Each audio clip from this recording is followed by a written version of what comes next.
Question for you. Yeah. Is it possible to have 35 points, 6 rebounds, 6 assists, and be the reason why your team lost? It's quite possible. Welcome to Raptors postgame, presented by MasterCard. Proud fan of basketball in the North. Let's start something priceless. We're looking up at a TV monitor. Apparently, Raptors fans are getting into it with people in Washington. Not surprised, because this Wizards fans probably letting them have it. Poor Raptors fans that are down there that made that trip, that trek down there, only to watch, frankly, what was very much the same old Raptors. The series isn't over. They've still got home court advantage. It's tied at 2s. Get to go back to the ACC, one of the best home teams in the NBA, try to regroup. But holy crap, there's no sugarcoating that loss. DeMar DeRozan, you're right, scored a ton of points, but he shot 34%. And he had some just back-breaking turnovers in this game. Just sloppy with the basketball. For a team that coming into this game was averaging 17 turnovers, or just under 17 turnovers a game, you would think that there would be a real point of emphasis on taking care of the basketball, and there wouldn't be so many sloppy plays. But lo and behold, you've got your star player setting the tone for you in DeMar DeRozan. Because did Kyle Lowry even have a turnover in that game? If he did, it was late. If he did, he had one maybe late in this ball game. Because, yeah, he finished with 2, a couple in the fourth quarter. But DeMar DeRozan throwing underhand passes in the break, lobbing it up for open transition runs. Just really mind-boggling that they would still have 17 turnovers in this one. Again, in a contest where this was supposed to be a focal point and where it really would have made a world of difference. A game where the other team's best player in the contest, Bradley Beal, who was lights out in this ball game, 31 points, 10 of 19, 5 of 7 from deep. They couldn't stop him. Fouls out.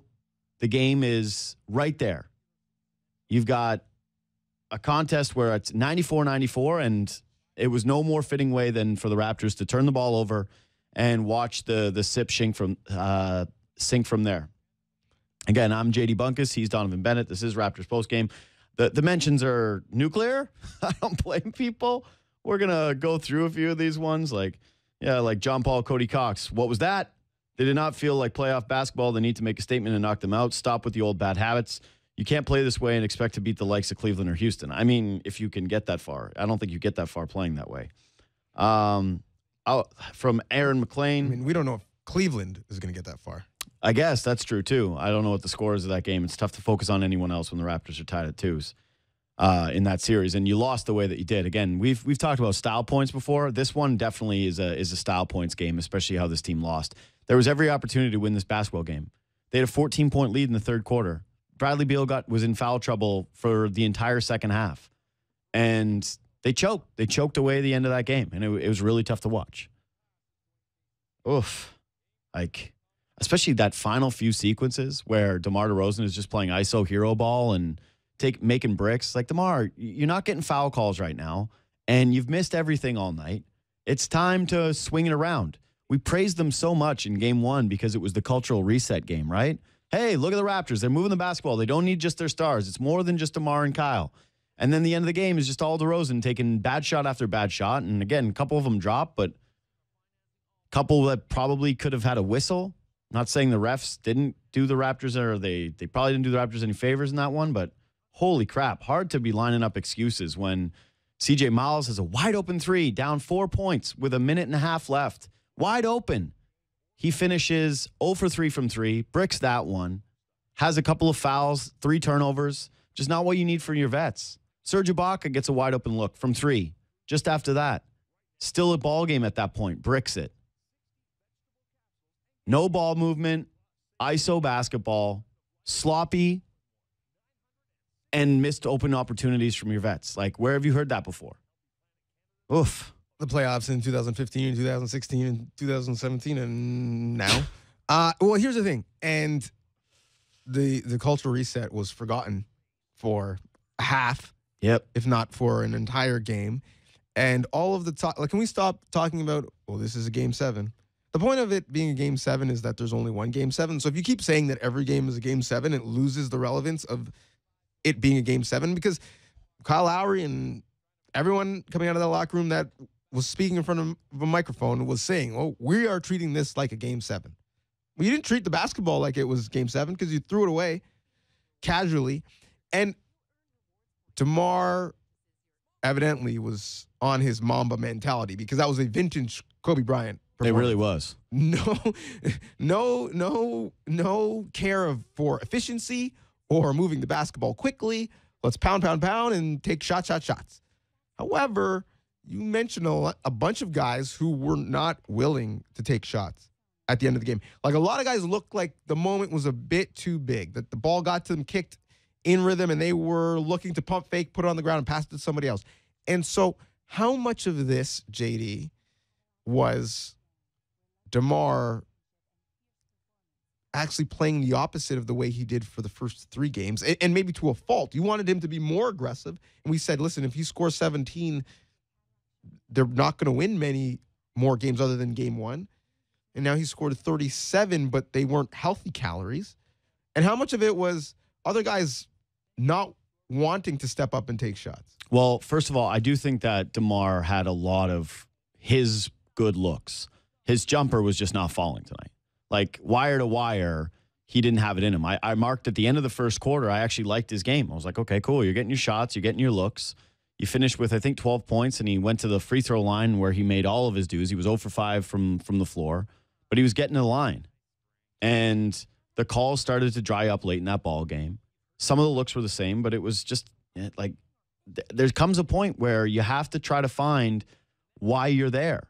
And I just thought DeMar had his moments. They're probably not in that game without a lot of his shot making, because it did seem like he was the only one that was stepping up and not letting them get away from or not pushing away from the Wizards at times. But other opportunities in this ball game for him and Kyle to be, you got to find ways to move that ball around and look for other guys to step up. But yeah, you're right. I'm looking around and like what Raptor played well. I thought Kyle Lowry played pretty damn well just about the entire game. 19, 7, and 5. Yeah, and just drawing a huge charge in that ball game, and was the only guy that bothered about taking care of the basketball through the first 3 quarters. But yeah, it's a frustrating one for fans. Again, and his 3-point shot was back. 4 of 6 from behind the arc. It's been back the last 2 games. It's Kyle Lowry has not been the problem in this series. Again, you can tweet at us at JD Bunkis, at Donnovan Bennett. Use the hashtag SNWraps. We're going to be joined on the Fan 590, I guess any moment now. At some point, we're going to be on the radio as well. We're going to take calls when we're there.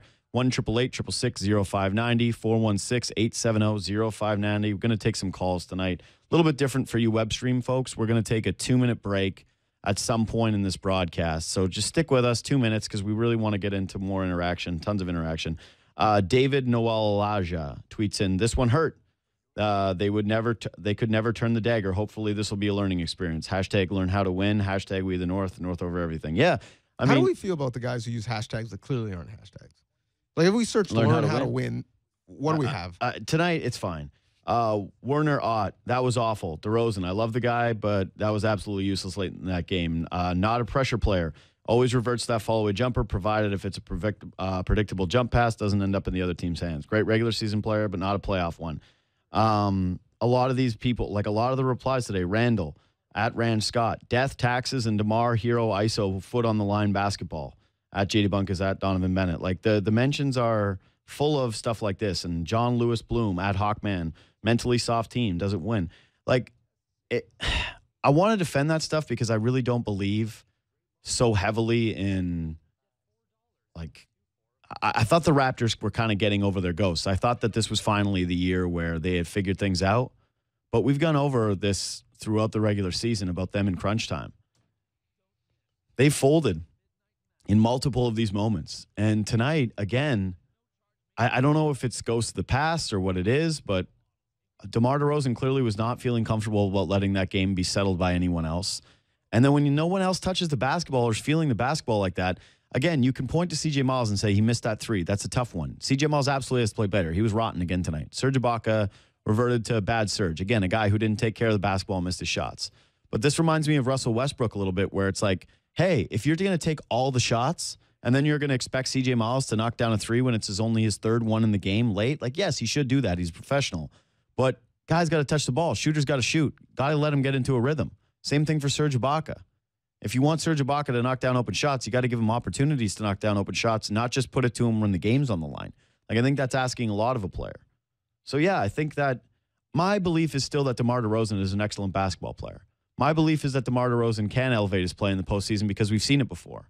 But I can't really criticize fans who are super upset when they see stuff like this. And because I'm included in that camp. I don't know how you could be this far into your career and have some of the same problems continue to crop up for you. And at the end of the day, what was this basketball game? It was that the Wizards stars were better than the Raptors stars. Point blank. That's it. I disagree with you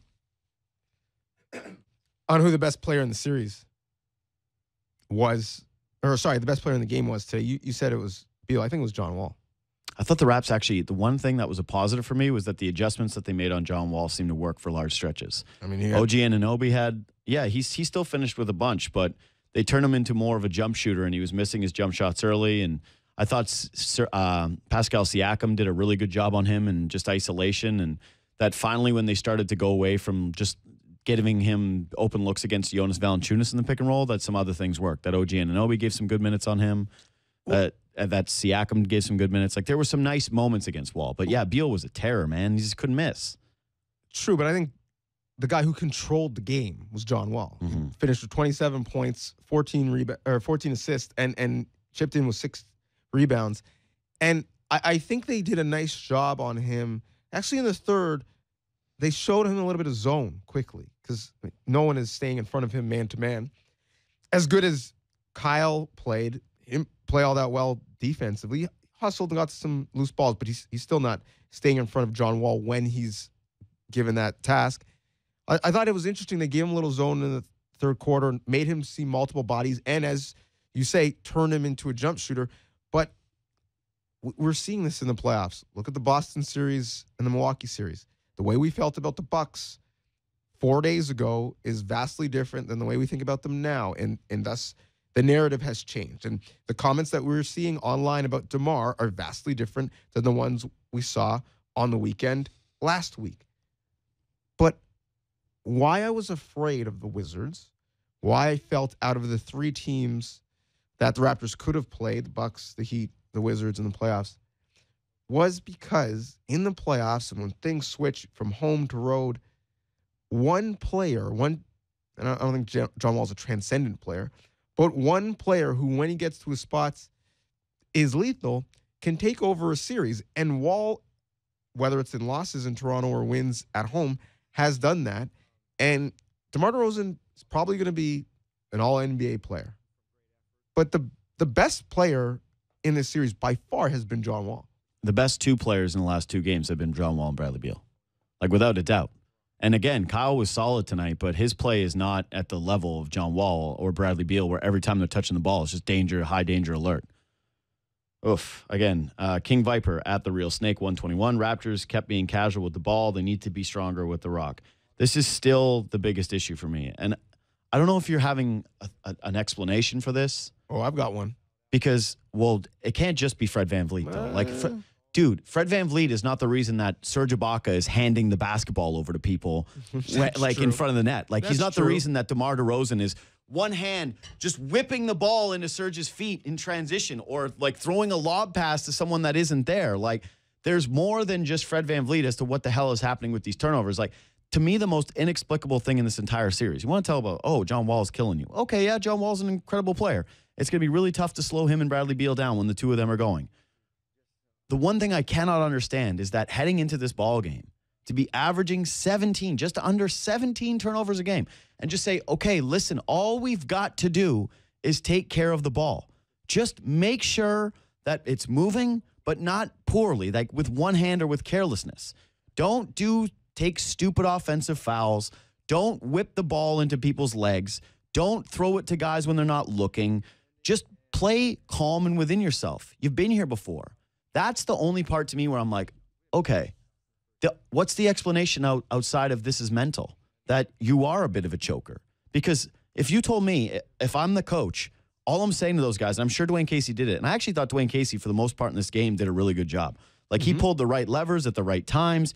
he got the most out of certain players. He kept OG in there longer tonight. I don't know if he's fully healthy because he rolled his ankle and then you didn't see too much of him in the second half.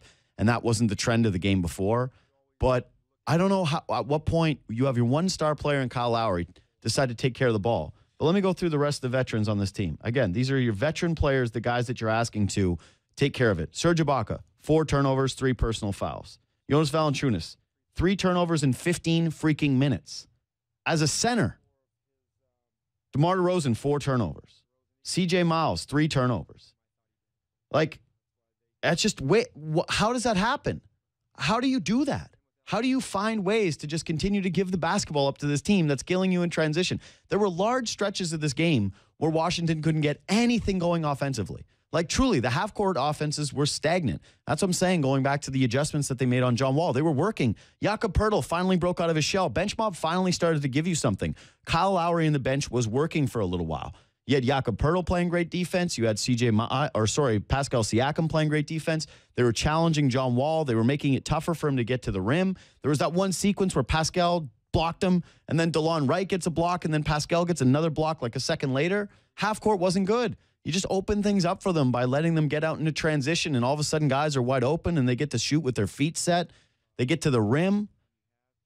I can't explain the turnovers. Like, I can explain some from Fred VanVleet. But I can't explain how sloppy some of these guys have been, the veteran players especially, with the ball, considering what the stakes are and knowing that this has been an issue for the entire series. Like, have you seen anything defensively that Washington is doing where it's like, oh, yeah, no, he's just jumping passing lanes. John Wall's just been a terror. He's picking guys' pockets. He's just into people's hips. Like, no, they're unforced. They're truly unforced errors. Breathe. Inhale. It's tough, man. Exhale. Through the nose. Woosah. It's going to be okay. Listen, Washington turn you over. They're not a great defensive team, but that's one thing they do. They are athletic. The Raptors' season high in turnovers this year was against the Pacers. It was 23.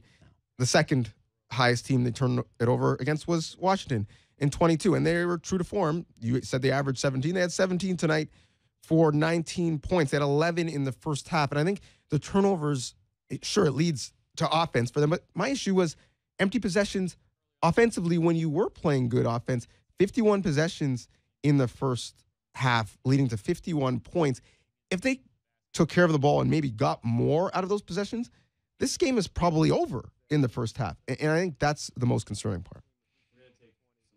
We're going to take some calls again. 416-870-0590, 1-888-666-0590. For those of you that are listening on the Fan, I'm JD Bunkis. He's Donnovan Bennett. Keep the tweets coming because we want them using the hashtag SNWraps.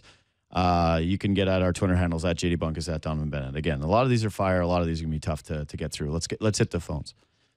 Eddie in Mississauga, how you feeling, man? You're preaching to the choir, buddy. We know exactly what you're feeling, and we feel it too. We see the hero ball. We hate it. We thought we were getting away from it, but I can appreciate that. But I can also say the positive is we are trying to figure out Wall. Wall is a monster. And Siakam and Poeltl's play, I think we had a good sequence there.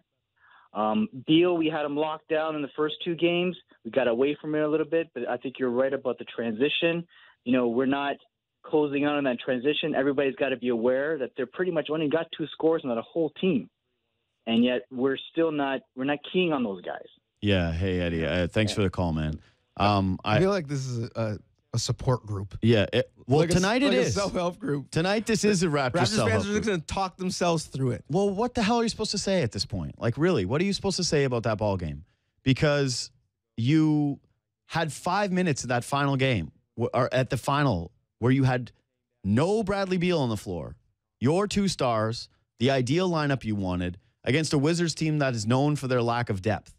And the score finishes 98-106. Like, you got 4 more points in the final 5 minutes of a ball game, and you're supposed to be the team with all these options. And you are the team with all these options. Like, again, I'm not going to take that away from them. They have proven that throughout the regular season. But a lot of times, dude, you and I have had this discussion over and over and over again. And this is why it's really hard when you're reading these comments. Like, I had one just lined up from one here, right here, where it's like,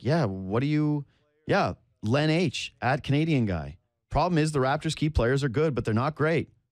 They're built not to get it done. No disrespect, but it is what it is. Like, I look at that stuff sometimes and I try to say, like, okay, well, is that true? Like, you look at the metrics of what Kyle Lowry does and how good he has been in big spots throughout the regular season. And maybe DeMar DeRozan is an underrated player, but then you get in these final moments, these crunch time moments, year after year, and you go player for player.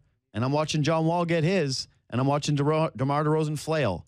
And it's hard to push back on comments like that when you see this, like, when the sample size is this point. It's all relative, though. Is Washington all of a sudden built for crunch time? Like, do they have a bunch of great crunch time moments? Washington has not won more playoff games in the last 4 years than the Raptors have. Sure, but who cares about that at this point, man? Like, who cares? But we're evaluating both teams that play tonight. Sure, but the difference is that this year was the year of cultural reset. This is a year where you're the 1 seed. This is the year that you're supposed to put the demons behind you.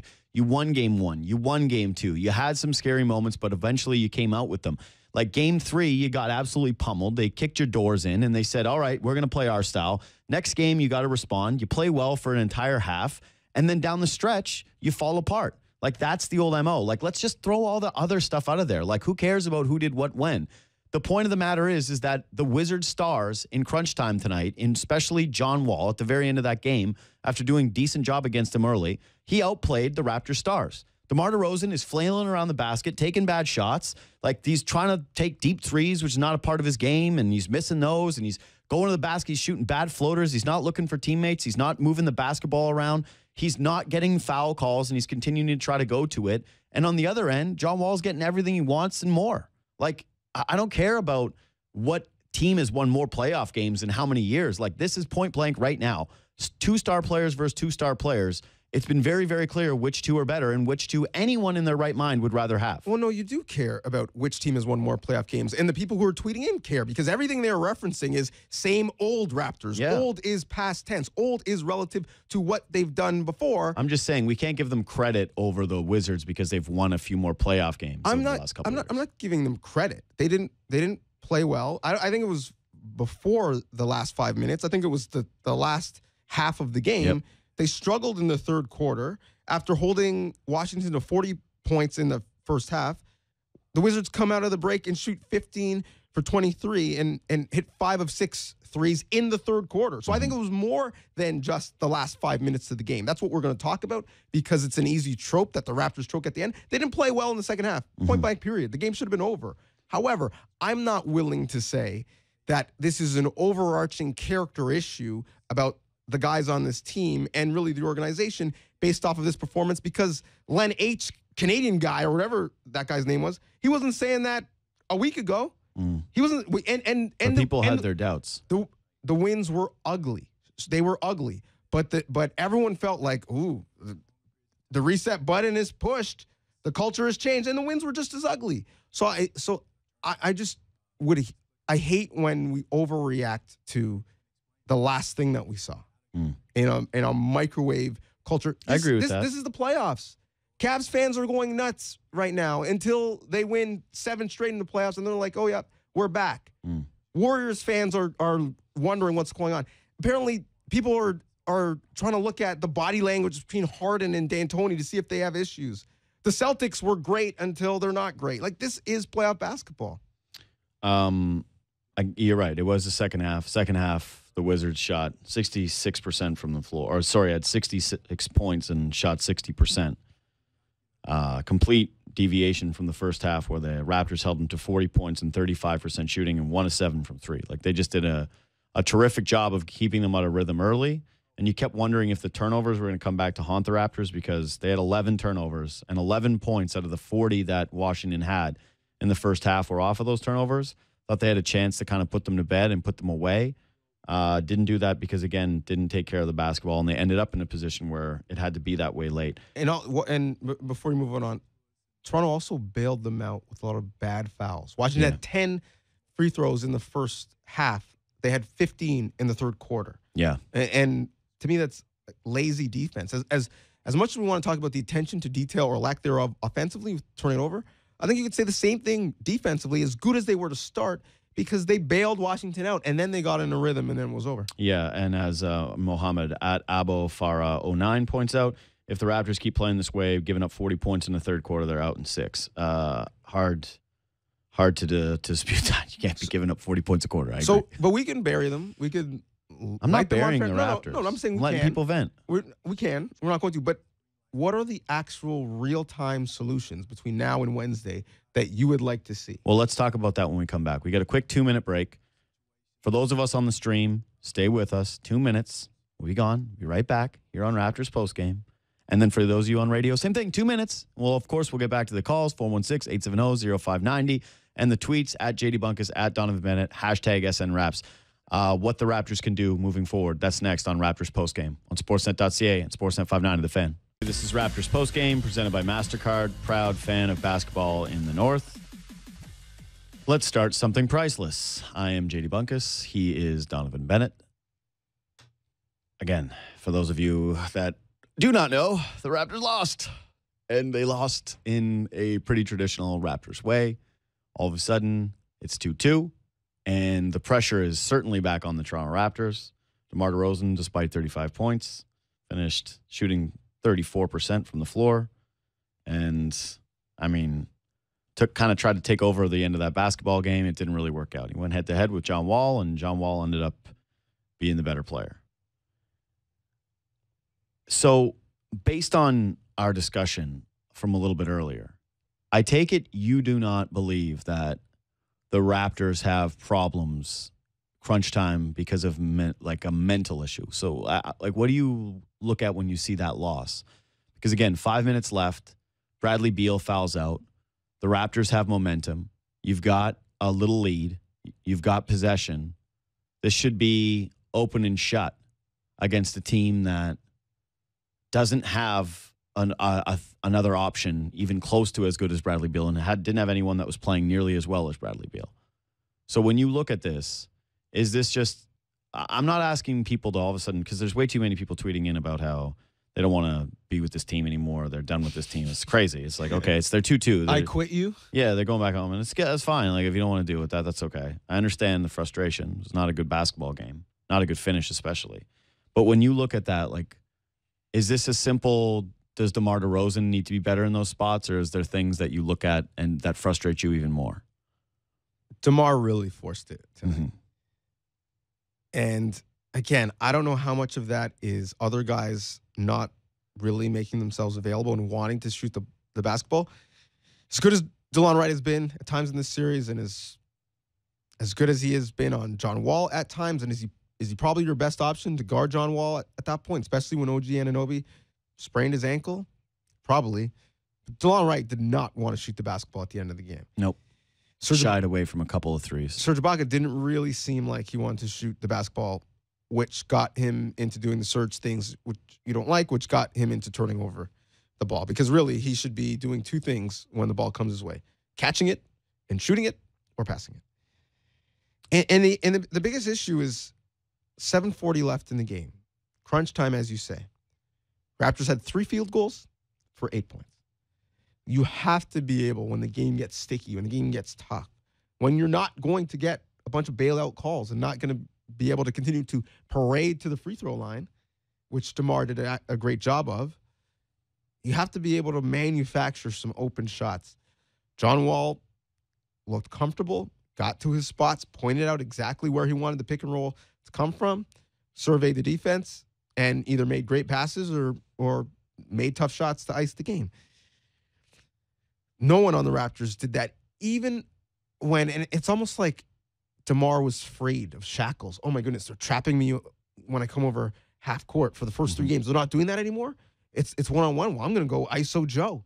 I'm going to abuse this because I haven't seen this in a while. But yet there still was help. The help was at the rim. The help was in the lane, and it made everything difficult. Even when he did finish, it had to be around and over people. And sometimes he probably should have got and one calls or got to the line.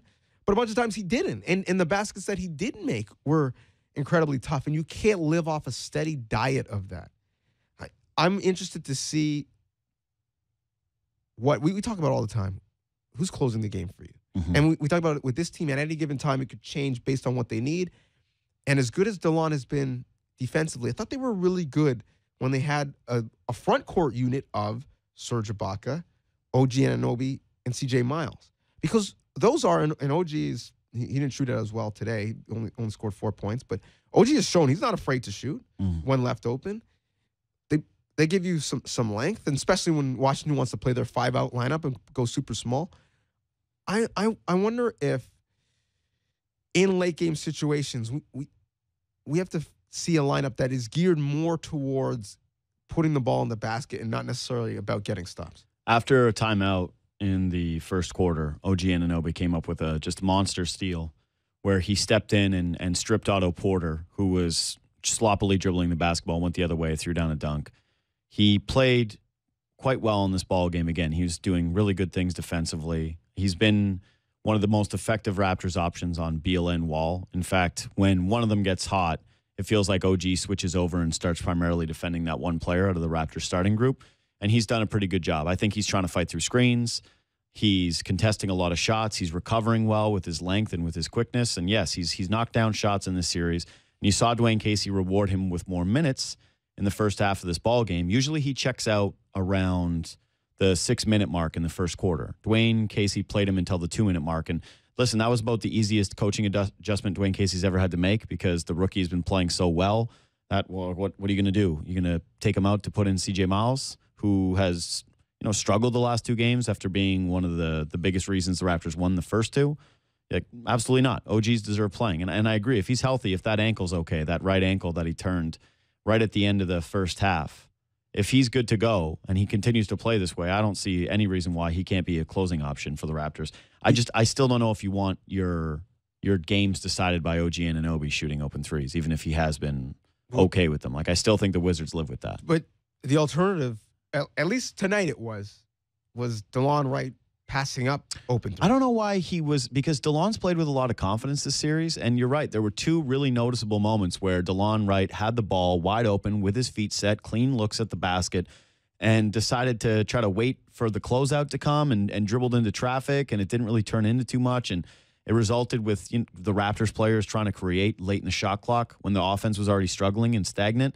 Again, the reasons that they won Game 1 and that everyone was so excited after Game 1 was players like DeLon Wright finished with 18 points and was willing to shoot 3-pointers and moved the basketball around. And if they were going to pass up a 3, it wasn't to dribble into traffic. It was to give it to someone else who had an even better look at 3. So, yeah, that was an unfortunate change in this game, and it was one that was a bit problematic. I think Lowry said that Beal and Wall are the head of the snake, and they have to cut the head off the snake at the beginning of this game. And I thought that the Wizards kind of did the same way in terms of the Raptors folding up and turning into old habits, was force DeMar DeRozan, the head of the Raptors snake, to play a certain way, and the rest will follow. And the Raptors absolutely did tonight. But I do think it's important to note that those support guys, they play much better at home. And I'm not just talking about the Raptors support guys.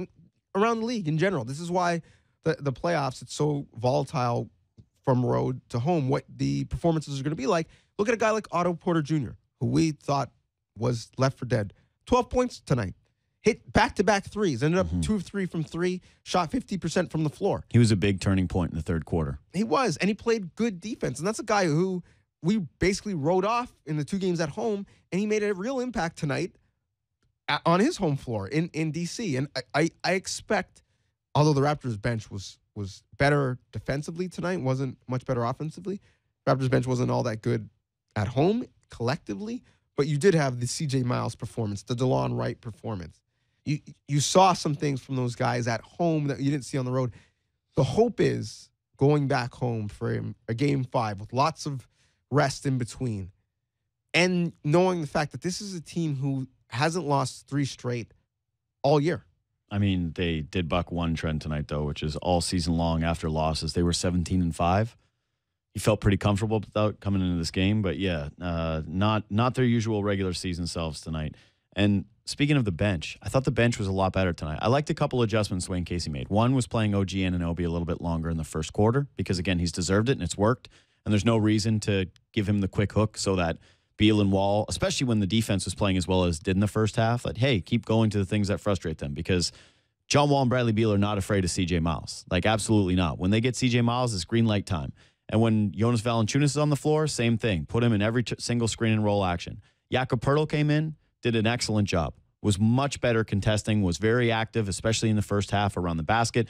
And you and I were both saying, holy crap, when he got his 5th foul, you got to keep riding him. You just have to let him foul out because he's way too important right now. There's not another guy that you want to turn to and have him step in. Pascal Siakam, same thing. I thought Pascal looked a lot more like old Pascal defensively. Thought he made a whole bunch of really good plays on John Wall in isolation.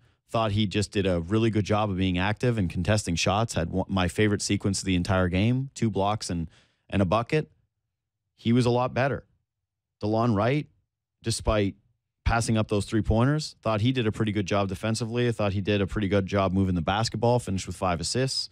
The bench, after they shortened it up, everyone started to play a little bit better when they went Kyle on the bench, and they decided to abandon the Lorenzo Brown / Norm Powell look. Dwayne Casey tightened things up, and I think that you'll see that probably going forward. This seemed like the right mixes to me. And starting that second quarter with Lowry plus the bench, which we were looking for. Was great. And it worked. It's just that even one little minor nitpick is there was 3 minutes there before John Wall came back in where you just had all the bench pieces for the Wizards, and neither team could score a basket. They just both teams stagnant, going back and forth, no buckets until John Wall came back in. Yeah, but still. I think we'll see even more Lowry plus the bench if Fred isn't able to play in Game 5, because what did we talk about the bench offensively? That without Fred, they seemed out of sorts, that they weren't getting those shots. Well, Lowry can kind of supplement, obviously, what Fred did in that spot, and it kind of puts everyone back in the right pecking order. The other thing I think we should touch on is, listen, you blow a 14-point lead, scores 54-40 in the third. You blow the second biggest playoff lead in franchise history. Ugh. Part of that is, I mean, you got to know, it's just a phrase we use in football all the time. Sometimes you're playing your opponent. Other times you're playing the clock. And with the thing that's maddening about those turnovers and those quick shots from DeMar and a couple from Kyle as well, listen, you're not the 7 seconds or less Suns right now. Mm-hmm. You're up 14 in the second half of a playoff basketball game. The clock is your friend. You're playing a team that defensively is athletic but is not disciplined. Move the basketball, use the entire clock, get a good shot, because the clock is your friend. The enemy of success for you is live ball turnovers, because it's a fast break going the other way, and you're not valuing the possession. I think that was the thing, that two guys who are handling the ball, Kyle and DeMar, who are veterans, you got to grab that game by the neck and say, listen, we're managing the rest of this game. We're not just trying to win it. I think they both tried to do that tonight. I really do. I thought they did it in different ways. Again, Lowry all over the place, stepping into threes, playing well, moving the ball, not turning it over. Really did put a focus on not turning the basketball over for Kyle through 3 quarters. Again, had some bad ones late. He didn't turn it over. But he didn't turn any of the That's balls fair. over. And DeRozan, it was the ultimate up and down DeRozan experience, right? Like, as much as you want to look at the numbers overall, the first quarter, he was solid. Even though he was 0-5, he had 12 points. He went to line. He left some points at the line, absolutely. I think he missed 3 free throws the first quarter, but he was getting there. He was playing aggressively. He wanted to put a stamp on this ball game. I guess the difference was for DeMar. And normally you want your best players to shoot themselves into a rhythm. But tonight, DeRozan just didn't have it. And it's unlucky, but I can't criticize a lot of the misses because a lot of them were shots that everyone feels totally comfortable with DeMar DeRozan taking, right? Like where he's in the lane and he's getting that little floater going, or that long 2, which, hey, if it's open, you don't want it to be your entire game. You don't want DeMar DeRozan dribbling the ball into the dirt. But if he's playing pick and roll and someone goes underneath and DeMar's open for long 2, that's a shot that you're used to him taking. He made some brilliant passes tonight. He found Serge Ibaka for a foul on one where he got posted up, I think, on Ty Lawson, and tucked the ball right behind him to Serge and gave him a wide open look at the rim. Should have been an N1 for Ibaka. Should have powered through that one. But yeah, there were way too many moments as well with DeRozan tonight where he was very careless with the basketball. And I think that that's infectious throughout the team. Like, I really do. That if your 2 star players can't both take care of the basketball, how are you going to expect anybody else to do it? How are you going to put the responsibility on other players? And some of the shot-making decisions, especially later in that game, you're right, they were rushed. And they looked off balance, and they looked out of rhythm. And he did seem to be very frustrated by the officials. And I'm with a lot of people that were frustrated on social media about the officials in this game. I thought they were bad for both teams. And it was not a great night for the officials. That flagrant early in the ball game on Jonas Valanciunas was maybe one of the dumbest flagrants I've ever seen. So soft. DeRozan did get hammered a few times around the basket and probably could have got some calls.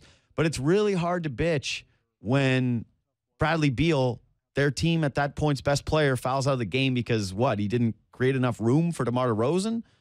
Like, I thought both teams kind of got some sour whistles. And so I can't put this loss and say, well, it's because the officiating wasn't good enough. No, it was just because DeMar DeRozan at the end of that ball game did not come through and was not good enough.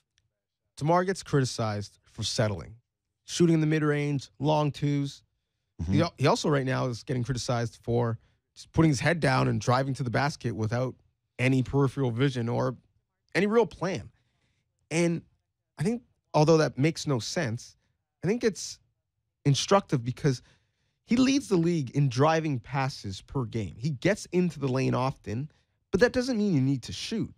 He can get into the lane and abuse the one-on-one coverage that he was seeing. Mm-hmm. That doesn't mean he needs to finish over the second defender. He can hit OG on a backdoor cut. He can lay it off for a dunk for Jakob, who's in the dunker position. He can kick it out for three to Kyle or CJ or Serge.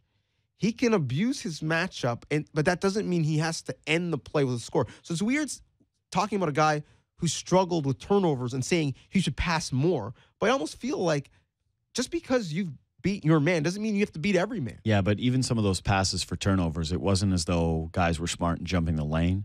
They were reckless and bad turnovers by DeRozan. Like I said, there was two specifically that he had that were just both in transition where he made lazy attempts to try to get it to the corner. One to DeLon Wright, which he lifted up, and I think it was Oubre who ended up snagging it because it was thrown halfway to DeLon Wright. And the other one was Serge Ibaka wide open for three in the corner. Actually, a ball that I was hoping DeMar DeRozan wouldn't pass on because it was a 2-on-1 at the rim, and he's either getting fouled there or he's going to finish there. And he decided to whip it into Serge's ankles with one hand. Those were the turnovers where I thought DeRozan just had to kind of clean it up. It wasn't that he wasn't, to me, it wasn't that he was getting picked off or they were really keying in on his passes or doing really anything overly intelligent or making any really good adjustments. So, again, this was just a tough loss for the Raptors because they fell into old traps. And like I said, for anyone that's looking at this game, you're a team where you started playing isolation basketball. Your stars didn't come through. You had veterans missing wide open shots. You were sloppy with the basketball.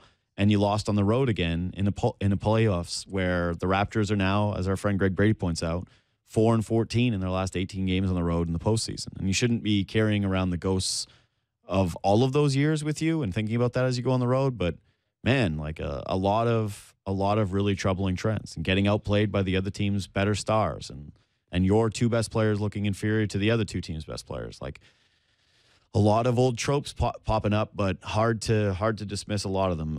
We've only got a couple of minutes here. Before we go. Yeah. Just need to vent a little bit since this has been a little bit of a support group night. Yeah. For Raptors fans. And even when we're off the air, continue to use the hashtag. Keep the conversation going. Hashtag SNRaps. I hate the narrative, oh, everything is so soft now, you millennials. You need your avocado toast and your analytics. Back in my day when we played barefoot. We just scribbled Converse on our feet. Like, a lot of that is much to do about nothing. I think players now are much tougher than we give them credit for. But the league does them no service. When every hard foul, every playoff foul, it's why it's called a playoff foul, because we see them in playoffs, is reviewed for 5 minutes unnecessarily. How are you supposed to stop someone from scoring without grabbing them up high and not letting them get their arms up to score? The worst thing is trying to foul someone and they get the and one anyways. And so we've seen some hard fouls this playoffs against LeBron.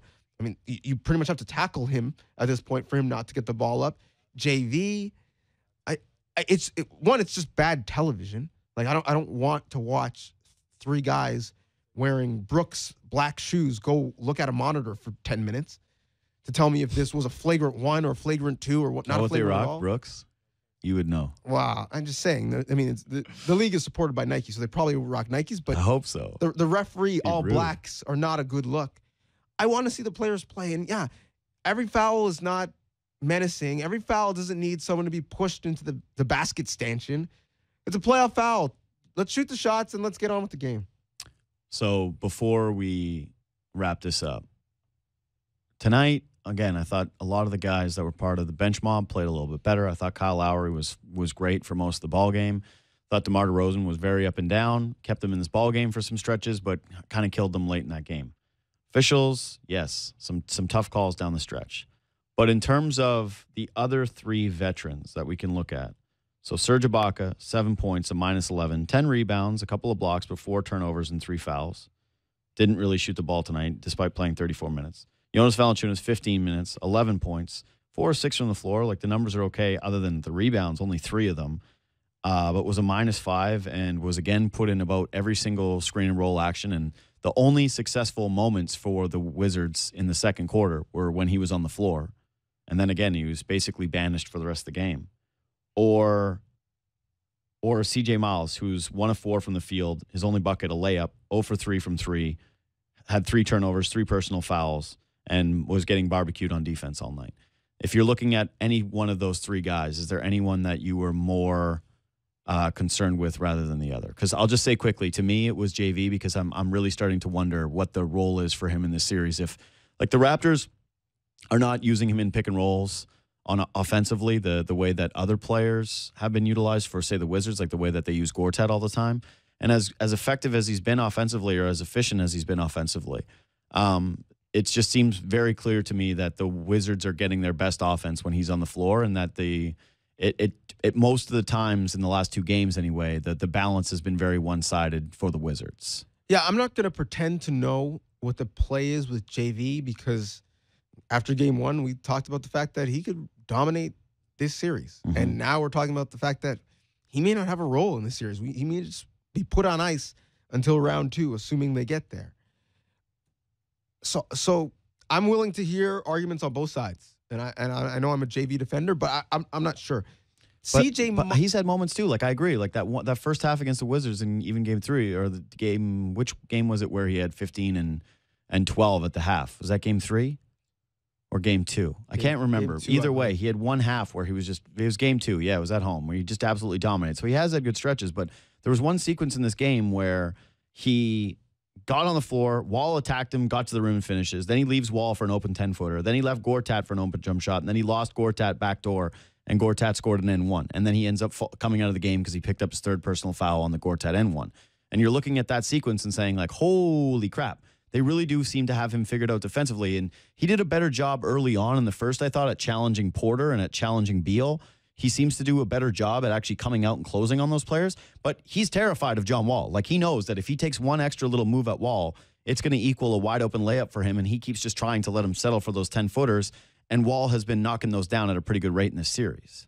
Yeah, I think that's the lesser of 2 bad options. Sure. But I'm just saying that either way, you're ending up in 2 bad options. I think it's C.J. Miles, because for that second unit, which, as good as they were tonight, they still struggled offensively. Mm-hmm. They need the spacing that he provides. They need the gravity that he provides. They need bigger windows with which to work, because sometimes you're looking at the unit and you're like, how are you guys scoring again? Like, who here has the mismatch? And even when he doesn't have the ball, when he's coming off of multiple actions, when he's running off of screens and he's doing it with intensity, in a way he has the mismatch, because teams have to be aware of him and have to rotate towards him. And that's when you get a Jakob rolling to the basket after a pick, wide open, making himself big and catching in the lane, or Siakam as a point forward, instead of making the pass, putting it on the floor and getting in the lane and finishing with that sweeping hook. I think CJ's presence, even when he's not making shots, needs to do that. But in order to do that, he's got to make some. Like, you got to at least scare me a little bit. You have to take some and make some. So we've gone over where you miss Fred in terms of turnovers. Tonight, I didn't think it was a big missing Fred from a turnover standpoint, because Lowry was so careful with the ball, and Lowry ate up a bunch of those minutes, and DeLon was not sloppy with it either. But I thought one area where they missed Fred VanVleet tonight big time was that spacing, because late in that ball game, when DeMar DeRozan's not moving the basketball, or Kyle Lowry's not moving the basketball, and they're not trusting guys to make shots, yeah, you're right. It ended up in DeLon's hands a couple of times. He turned them up, but that's not DeLon's MO. He's not supposed to be this knockdown three-point shooter. When he gives it to you, it's nice, but not every night you're relying on it. And if CJ Miles is shooting 0 for 3 from 3, and those star players are not watching him knock down that shot, then yeah, it goes back to trust. It goes back to the DeMari Carroll quote that we always bring up. Is like, how am I supposed to trust you, CJ Miles, if everything that you've shown me throughout the game is that you're bricking these shots? So, yeah, it's going to be important for CJ Miles to show up at home. The good thing is that at least he hit shots when he was at the Air Canada Center. We're back Wednesday night. We'll see everybody then. It's Raptors postgame on Sportsnet.ca and Sportsnet 590, The Fan.